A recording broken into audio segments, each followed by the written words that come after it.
Hi guys, कैसे हो सब बढ़िया होंगे और लॉकडाउन में अच्छे से प्रिपरेशन कर रहे होंगे। तो चलिए स्टार्ट करते हैं रीड का सेशन। और सूक्ष्म जीव है वो पढ़ रही थी। सूक्ष्म जीव में कल अपन ने डिजीज के बारे में पढ़ा था कि रोग क्या होते हैं, क्या क्या रोग का कारण होते हैं, रोग के कितने टाइप होते हैं, इसके बारे में डिस्कस किया था। और संक्रामक रोग है वो अपन का टॉपिक चल रहा था। संक्रामक रोग क्या होता है इसके बारे में देखा था। संक्रामक रोग की मैं फिर से डेफिनेशन आपको बता देती हूँ कि ऐसा रोग पर्सन टू पर्सन फैलता है, ऐसा रोग जो कि संक्रामक कारकों के द्वारा फैलता है, ऐसा रोग जो कि सूक्ष्म जीवों के द्वारा फैलता है, और ऐसा रोग जो कि कवक, विषाणु, प्रोटोजोआ, फंजाई इनके द्वारा, वायरस इनके द्वारा जो है वो स्प्रेड होता है, फैलता है। यानी कि संक्रामक रोग है वो मैंने आपको 3-4 डेफिनेशन बता दी है, इसके आप समझ में आ गया होगा कि संक्रामक रोग है वो क्या होता है। और ये एक डिजीज का, एक रोग का ही एक टाइप है। संक्रामक रोग मैंने बताया कि सूक्ष्म जीवों के द्वारा होने वाला रोग ही संक्रामक होगा। यानी कि आप पढ़ोगे वायरस के द्वारा होने वाला रोग, आप पढ़ोगे कवक के द्वारा होने वाला रोग, आप पढ़ोगे जीवाणु के द्वारा होने वाला रोग, आप पढ़ोगे प्रोटोजोआ के द्वारा होने वाला रोग।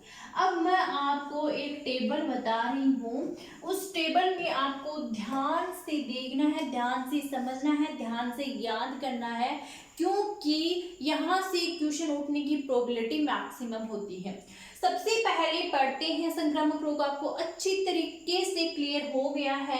अब मैं आपको बताऊंगी कि वायरस के द्वारा संक्रामक रोग है वो कौन से होते हैं, यानी वायरस के द्वारा कौन सा रोग है वो संक्रामक रोग होता है, वायरस के द्वारा कौन सा रोग है वो फैलता है, कौन कौन से रोग होते हैं वो फैलते हैं।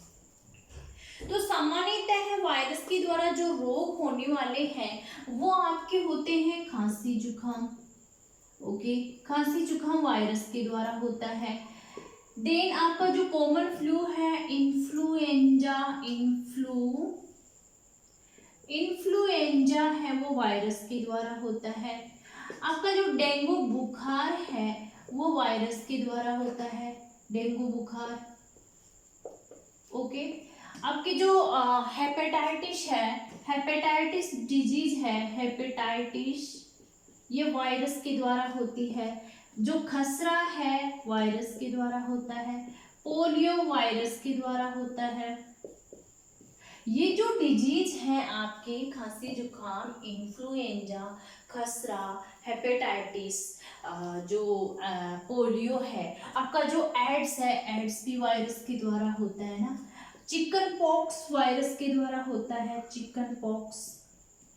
ये सारी की सारी डिजीज जो मैंने यहाँ पे आपको बताई है, ये सारी की सारी डिजीज क्या है, वायरस के द्वारा होने वाली डिजीज है। इनको याद रख लेना, भूलना मत, क्योंकि एग्जाम में ऐसे ही क्वेश्चन आएगा कि पोलियो बैक्टीरिया के द्वारा, वायरस के द्वारा, तो वहां कंफ्यूज हो जाओगे, पोलियो, पीलिया, निमोनिया, मतलब इस हिसाब से। तो आपको मैंने वो ही डिजीज बताई हैं जो डिजीज एनसीईआरटी में दे रखी है। यानी कि मैं इतनी जीनियस भी नहीं हूँ कि टॉपिक सूक्ष्म जीव, तो सूक्ष्म जीव मेरे दिमाग में फटाफट आ जाए, सूक्ष्म जीव ये हो, मुझे भी पहले पढ़ना पड़ता है। और हाँ, मैं गाइड से पढ़ के नहीं पढ़ाती हूँ, मैं ऑथेंटिक बुक से आप पढ़ के और फिर आपको पढ़ाती हूँ। तो एनसीईआरटी में जो डिजीज दे रखी हैं आपकी, उनके बारे में ही मैंने डिस्कस किया है। दूसरी बीमारी वो नहीं उठाई, क्योंकि आप इतना याद रख लोगे वो काफ़ी है ना। देन देखते हैं बैक्टीरिया के द्वारा होने वाले जो रोग हैं उनके बारे में। जीवाणु के द्वारा जो होने वाले रोग होते हैं, जो रोग संक्रामक रोग होते हैं, आपको पता है टाइफाइड कॉमन बीमारी है, टाइफाइड है, क्षय रोग है, जो हैजा है, हैजा को इम्पोर्टेंट है क्योंकि हैजा ऐसे लगता है वायरस के द्वारा होता होगा। एक कॉमन रोग होता है मवेशियों में, एंथ्रेक्स रोग है। एंथ्रेक्स रोग है वो क्या होता है, एंथ्रेक्स रोग बैक्टीरिया के द्वारा होता है, घातक रोग होता है ना। तो कॉमनली ये डिजीज होती है जो कि बैक्टीरिया के द्वारा होती है और है वो फंजाई के द्वारा। आप इतना सा ध्यान में रख लीजिएगा कि फंजाई जिसे कवक कहते हैं, कवक के द्वारा जो कॉमन डिजीज होती हैं वो आपकी स्किन डिजीज होती हैं। इतना सा ध्यान रख लीजिएगा, स्किन डिजीज। स्किन डिजीज मतलब जो त्वचा की, जैसे कि मैं आपको एग्जांपल बताऊं, जो दाद होते हैं ना, दाद आपने सुना होगा, तो वो क्या है, फंजाई के द्वारा होने वाली बीमारी है। प्रोटोजोआ के द्वारा जो बीमारी होती है, प्रोटोजोआ के द्वारा, प्रोटोजोआ के द्वारा, जिसे प्रोटोजोआ ही कहा जाता है, इसके द्वारा जो बीमारी होती है, प्रोटोजोआ सूक्ष्म जीव होते हैं। आपने खूब सुना होगा मलेरिया प्रोटोजोआ के द्वारा होता है। और जो एक बीमारी होती है काला जार बीमारी, और ये भी प्रोटोजोआ के द्वारा होती है। 100% 100 आप कंफ्यूज हो रहे हैं क्योंकि आपको ये लगता है कि मैम ने गलत पढ़ाया है। हमें तो सुना है कि डेंगू है वो मलेरिया, जैसे मलेरिया होता है वैसे ही डेंगू होता है मच्छर के काटने पे, लेकिन इनमें एक्चुअली होता यह है कि डेंगू वायरस के द्वारा होता है और मलेरिया है वो प्लाज्मोडियम प्रोटोजोआ के द्वारा होता है। आपने ये सुना है कि दोनों ही मच्छर काटने से होते हैं, तो इसका मतलब डेंगू भी फिर प्रोटोजोआ के द्वारा होना चाहिए, ये नहीं है। क्योंकि मैं आपको एक उदाहरण के तौर पे मैं बताऊं कि जैसे मान लो कि आपने पोस्ट ऑफिस से कुछ सामान मंगवाया, डाकिया आपके घर पे सामान देने आता है ना, तो आप ये हो और आपकी ये डाक आई है, आपकी ये डाक आई है और ये डाकिया है, डाक लेके है वो आया है, ठीक है। ये डाक है, ये डाकिया है और ये आप हो। अब डाकिया क्या काम कर रहा है, एज ए वेक्टर के रूप में, यानी कि आपके पास क्या आएगा, आपके पास डाकिया तो रहेगा नहीं कि लो जी मैं आ गया अब आपके घर पे रहूंगा। डाकिया आपको डाक देगा, वापस चला जाएगा। इसी प्रकार से डेंगू बुखार में क्या होता है, डेंगू बुखार में जो मच्छर होता है, आपने सुन रखा है मच्छर के काटने से डेंगू और मलेरिया होता है। तो डेंगू बुखार में जो मच्छर है वो तो लेके आता है वायरस को, और जो डेंगू मलेरिया बुखार में क्या होता है, मलेरिया की जो डिजीज होती है, बीमारी होती है, उसमें जो मच्छर है वो आपका लेके आता है प्रोटोजोआ को, वो लेके आता है प्रोटोजोआ को। इस प्रकार से होते दोनों हैं, मच्छर के काटने से मच्छर as a vector, as a वाहक के रूप में कार्य करते हैं, कुरियर के रूप में कार्य करते हैं। इस प्रकार से आपको समझ में आ गया होगा। लेकिन मैं बार बार ये चीज बोल रही हूँ, ये टेबल इम्पोर्टेंट है, इसको आप पोज करके लिख लीजिएगा आप अपने नोट्स में अच्छी तरीके से, क्योंकि इसमें से क्वेश्चन है वो जरूर पूछे जा सकते हैं। अब एक क्वेश्चन ये उठता है कि हम संक्रामक जो कारक है ना, संक्रामक जो कारक हैं, इनके बारे में इतना वर्ग के रूप में क्यों पढ़ रहे हैं कि इस वर्ग में जैसे कि वायरस के द्वारा ये बीमारी होती है, जीवाणु के द्वारा ये बीमारी होती है, इनको ऐसे क्लासिफिकेशन क्यों कर रखा है, ऐसे वायरस में, बैक्टीरिया में, इनमें क्लासिफिकेशन क्यों? आपको पता है जैसे कि ऐसे सोच सकते हैं कि हाँ ये बीमारी होती है, बस होती है, तो इसमें अलग अलग भागों में डिवाइड करने की क्या आवश्यकता है। लेकिन जो आपके जो वर्ग हैं, जैसे कि वायरस के द्वारा, कवक के द्वारा, जीवाणु के द्वारा, प्रोटोजोआ के द्वारा, ये वर्ग ही क्या है, ये वर्ग ही आपके उपचार की विधि है, यानी कि इनकी सहायता से ही किसी बीमारी का ट्रीटमेंट हो सकता है, उपचार हो सकता है।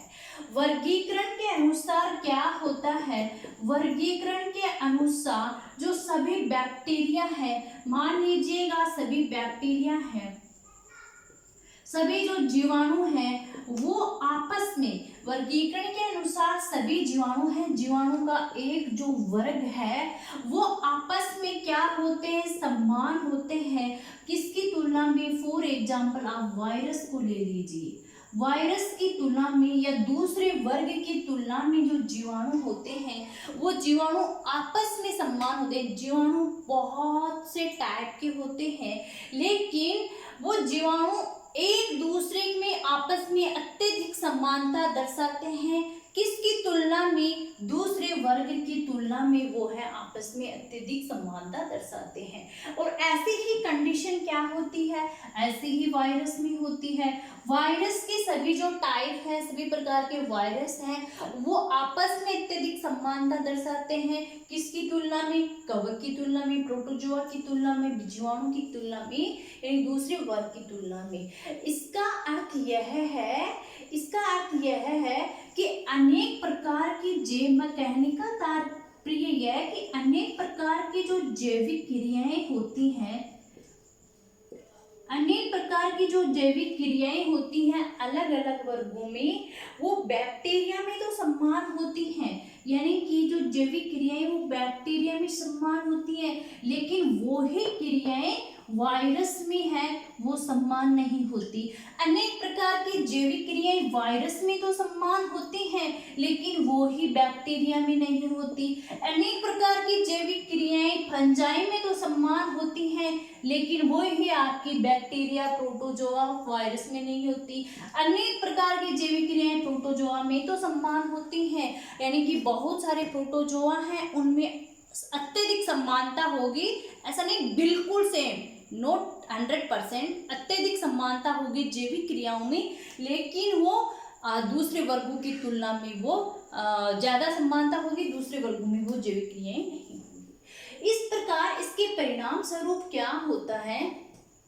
इसके परिणाम स्वरूप जो मेडिसिन होती है, यानी कि जो वर्ग हैं वर्गों में ऐसे डिवाइड कर रखा है, और इनकी जो बायोलॉजिकल जो रिएक्शन होती हैं, जैविक जो क्रियाएं होती हैं, इनके परिणाम स्वरूप क्या दिया जाता है? जो मेडिसिन दी जाती है, औषधि जो दी जाती है, वो क्या काम करती है? वो किसी वर्ग में किसी एक जैव प्रक्रिया को कंट्रोल करती है।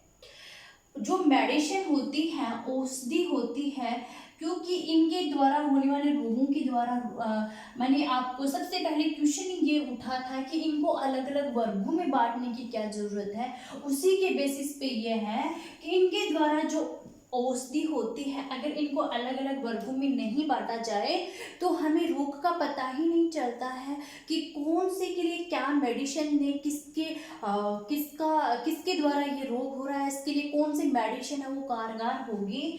तो जो औषधि होती है वो किसी वर्ग में किसी एक जो जैविक प्रक्रिया है उसको रोकती है। किसी भी वर्ग में जैविक प्रक्रिया को है वो जो कि ह्यूमन के लिए लाभदायक नहीं होती है, उसको क्या करती है? उसको कंट्रोल करती है, उसको रोकती है।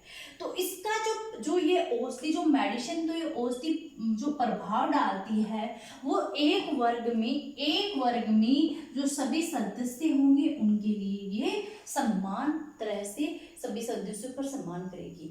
लेकिन यही मेडिसिन, यही औषधि होगी वो अन्य सदस्य होंगे, अन्य जो वर्ग होगा उस वर्ग के सदस्यों पर काम नहीं करेगी, उसके वर्ग के सदस्यों पर प्रभाव नहीं डालेगी। उदाहरण के तौर पर मैं आपको बताऊं, आपको अच्छी तरीके से क्लियर हो गया होगा यहाँ पे। अब मैं एग्जाम्पल के रूप में आपको समझाऊं। फॉर एग्जाम्पल मैं उदाहरण देती हूँ एंटीबायोटिक का। बोले मैम पहले ये बता दीजिए एंटीबायोटिक क्या है, फिर आगे की प्रोसेस पर चलिए।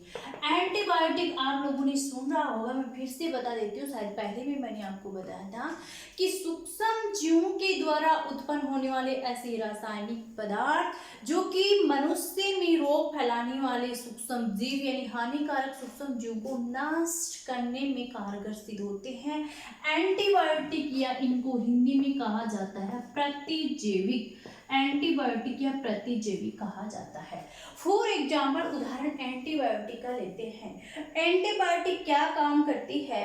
एंटीबायोटिक है वो बैक्टीरिया में, जीवाणु में महत्वपूर्ण जैविक क्रिया है उस महत्वपूर्ण जैविक क्रिया के मार्ग को क्या करती है, रोकती है। क्रिया के मार्ग को रोकती है।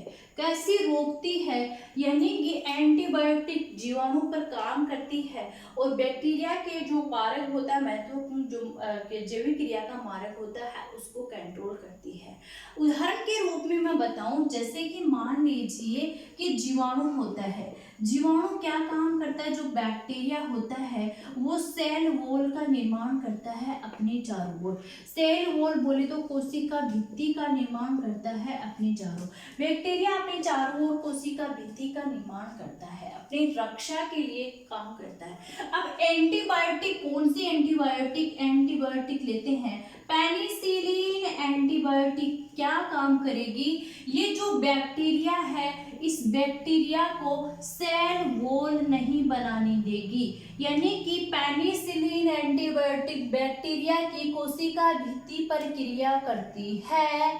पेनिसिलिन एंटीबायोटिक जीवाणु की जो सेल वॉल है, इस सेल वॉल का निर्माण है वो नहीं होने देगी। इट मीन्स जो बैक्टीरिया है ये अपने चारों ओर सेल वॉल का नहीं निर्माण करेगा।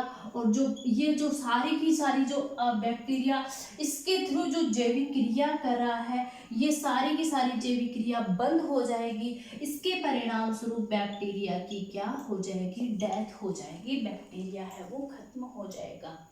अब आप सोच रहे होंगे कि एंटीबायोटिक प्रतिजैविक है वो मानव को दिया जाता है, ह्यूमन को दिया जाता है, ठीक है, जिससे रोग हैं वो खत्म हो सके।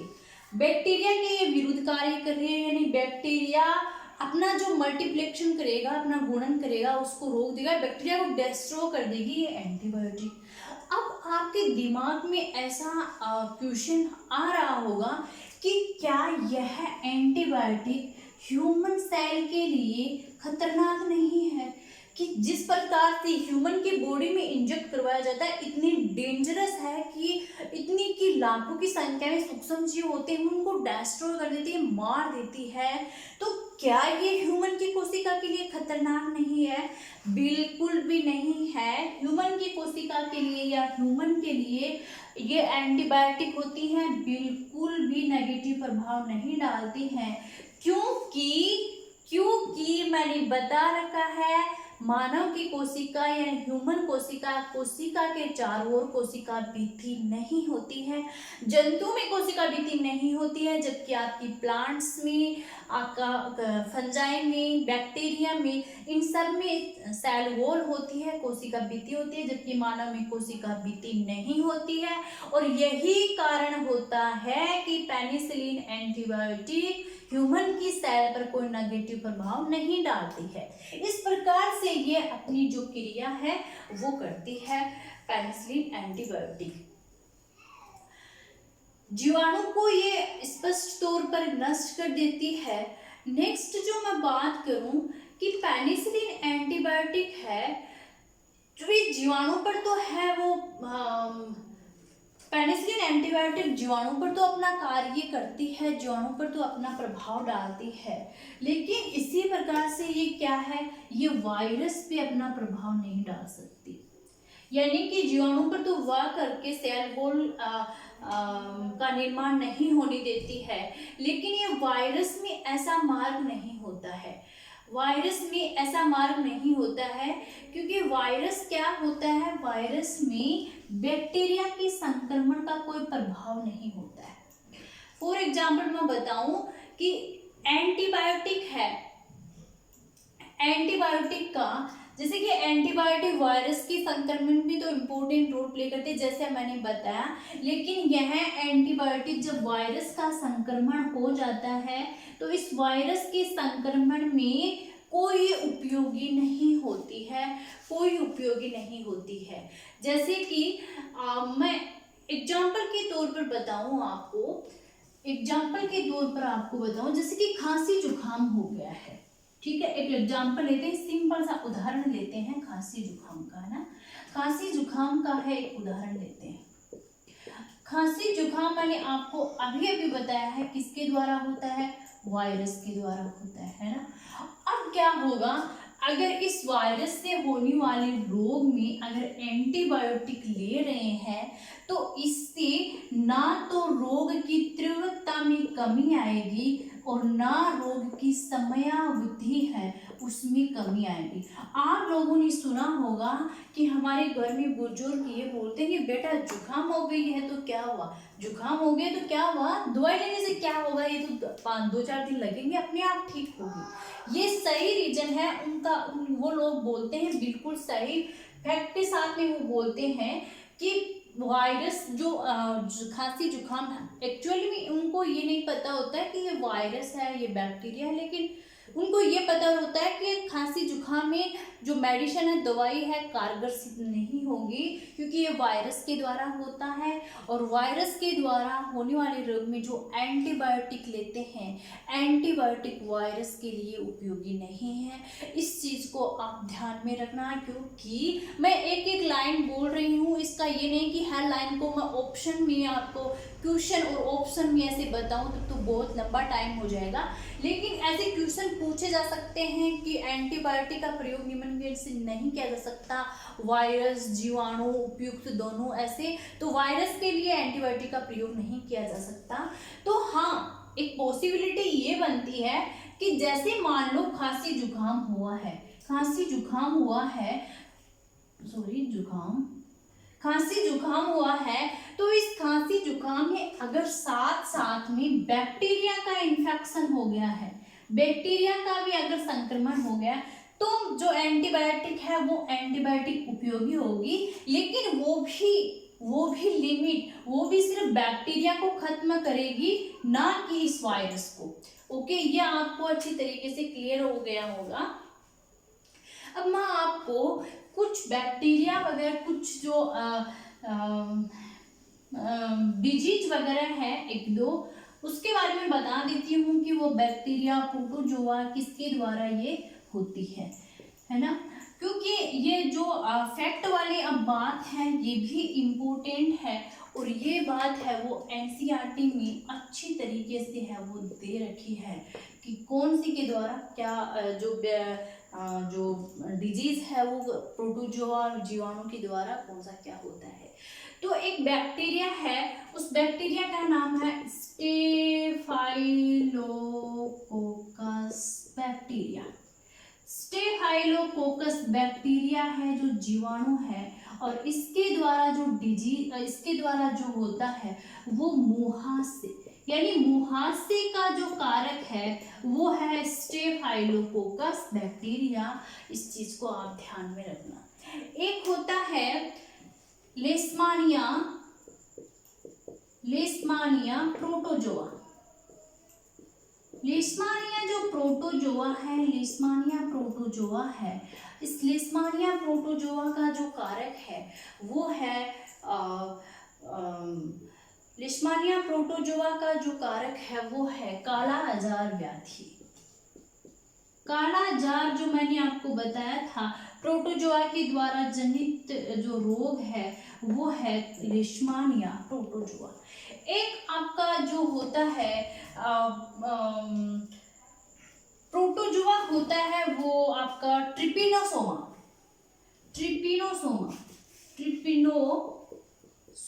जो प्रोटोजोआ होता है, और वो प्रोटोजोआ जो डिजीज फैलाता है वो डिजीज फैलाता है निद्रालु व्याधि।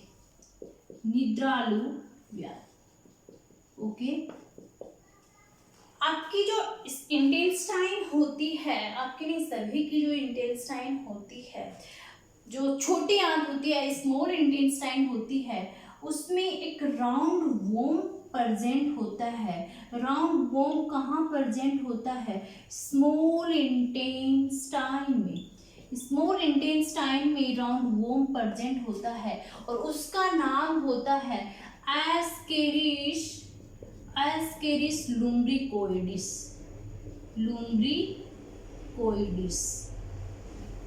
ये गोलाकार होता है इस हिसाब से। तो जो स्मॉल इंटेस्टाइन ऐसे छोटे आंत में जो वोम को बोलते हैं कर्मी, है कर्मी बोलते हैं, वोम को कर्मी बोलते हैं। राउंड यानी गोल, गोल कर्मी है वो छोटी आंत में प्रेजेंट होता है और उसका नाम होता है एस्केरिश लुम्ब्रिकोइड्स। ये सारे इंपॉर्टेंट हैं, वो टेबल थी वो सबसे ज़्यादा इंपॉर्टेंट थी और ये है एनसीईआरटी में अच्छी तरीके से मेंशन कर रखे हैं, तो इनको है वो अच्छी तरीके से याद कर लेना।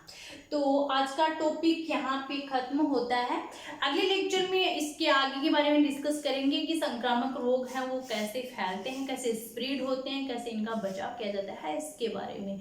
तो पढ़ते रहिए, मेहनत करते रहिए और इसी प्रकार से अपनी किरण क्लासेज परिवार के किरण क्लासेज का जो परिवार है उसकी ओर उसका जो सम्मान है वो करते रहिए, अपना प्यार है वो देते रहिए। All the best.